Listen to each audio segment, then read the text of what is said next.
The news day continues here on One News Now. I'm Riza Diaz.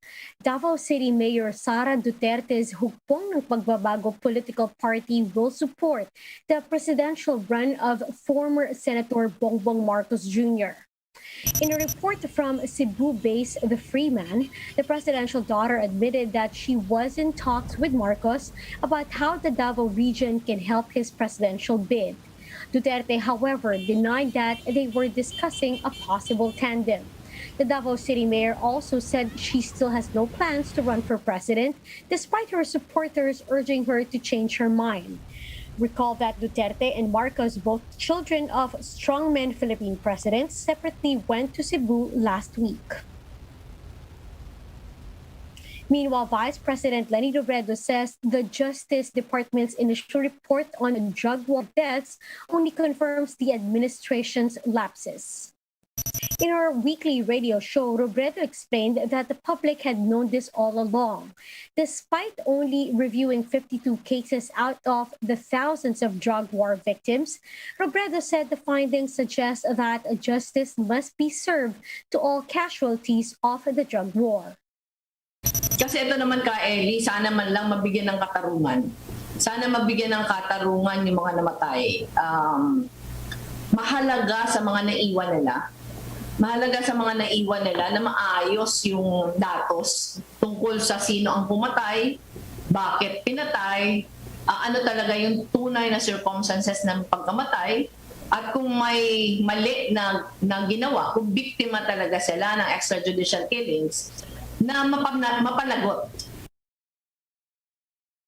Meanwhile, Robredo urged the government to prioritize overseas Filipino workers in the COVID-19 vaccination program. Robredo said extra Pfizer and Moderna doses, which have sensitive temperature requirements, could be used for them.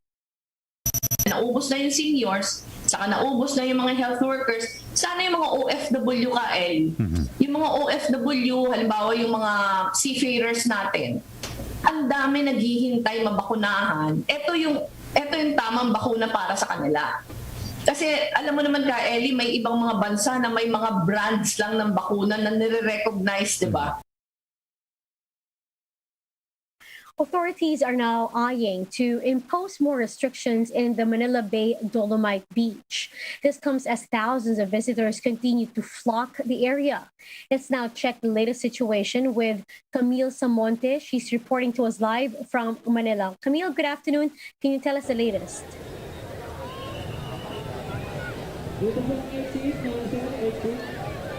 Riza, the Manila Police District has deployed additional personnel to the Manila Bay's vicinity as thousands of people trooped to the Dolomite Beach earlier today. The number of visitors in the Dolomite Beach reached up to 60,000 this morning. That's an all-time high record crowd estimate since its reopening last weekend. But it was not all smooth sailing as visitors scrambled to get inside the vicinity. After rain poured down, people converged at the exit area and below the footbridge. With this, the Environment Department will implement adjustments to control the crowd. For now, the entry and exit points were reversed to control the flow of the crowd. Marshals also put up chain barriers to limit the number of people going inside the artificial beach. Police personnel remind the public not to bring their children to limit their exposure to the virus. Another suggestion is to limit the opening days to weekends only. Para naman makapagpahinga rin yung natin. At saka may iwasan din yung hindi naman tayo nakakatiyak na yung lahat is vaccinated na.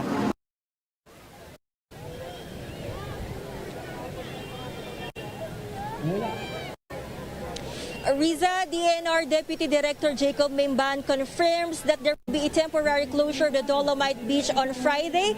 This is to give way for cleaning and maintenance. Police personnel and marshals are also now on a high alert as more visitors are expected to come to watch the sunset later. Riza? Thank you for that report. That's Camille Samonte reporting live from Manila.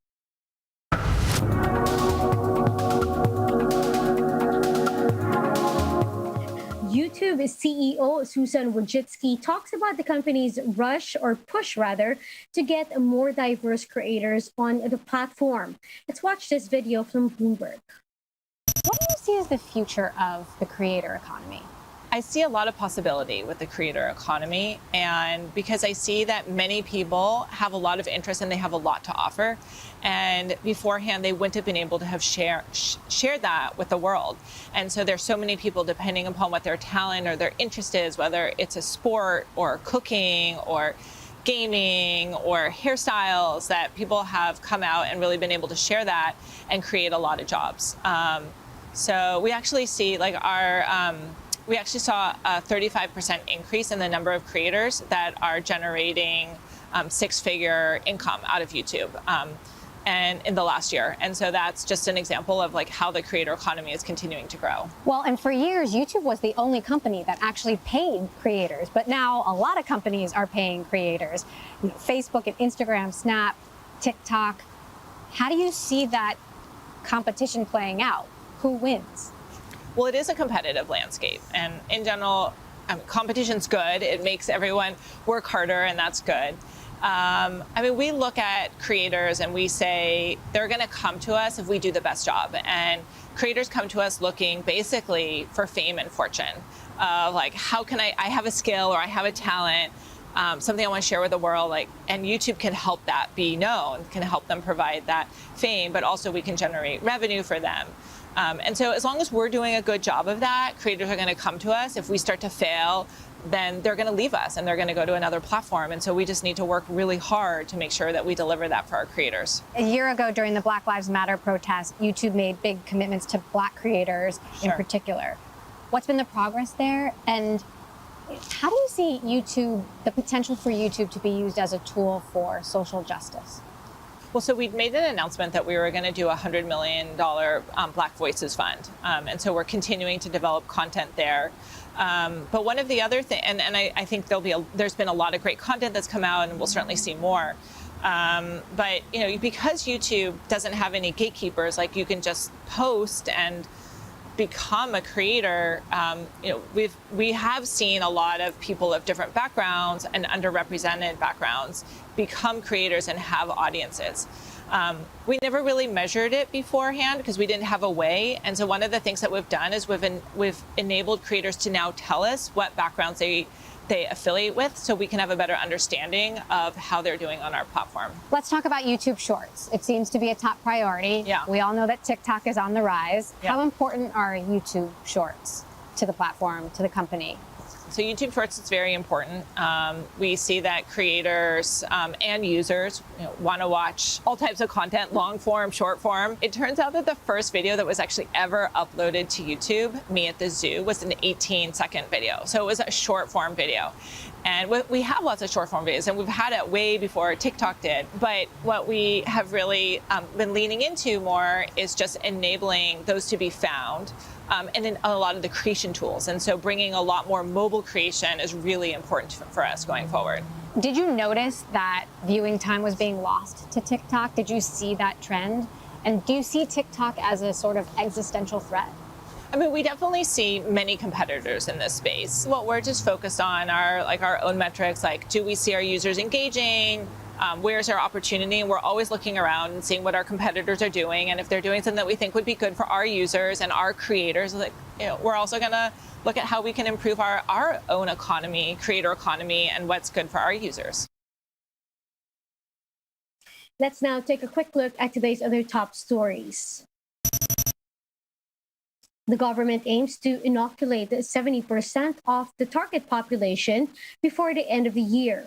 Health Undersecretary Maria Rosario Vergere noted that their target is to give out some 500,000 doses per day this month and 800,000 doses daily by November.